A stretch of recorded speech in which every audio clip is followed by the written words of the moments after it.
The man wanted to say something and ask for help, but he could only hear a loud cry from his mouth. When the police saw this, they laughed and said, "The child is very healthy." Then they left in relief. But the crying of the child made his mother even angrier. In anger, she threw him hard on the ground. Mother's anger was now completely out of control. She was blaming her child for her own failure, as if the child was the root of all her problems. If the child had not been there, her life would have been easier. What kind of thought was this?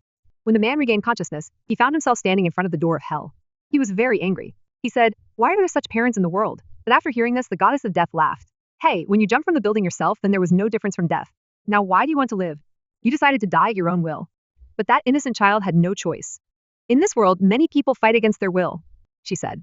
The goddess of death told him that he would get a new life again and again. But every time, he would have to die in the same situation. If he was successful in staying alive even once, then he could become the real owner of that body and live. Otherwise, he would have to go to hell. In the form of a child, his first opportunity was already lost. The goddess of death pressed the trigger without stopping. When he regained consciousness again, he found himself falling from a height of 10,000 meters. The biggest problem was that he did not even have a parachute. This was more dangerous than the last birth. Out of fear, his breathing became faster. Then, a shining crystal was seen in the sky, which went straight into his mind. This crystal contained the memories of the real owner of that body.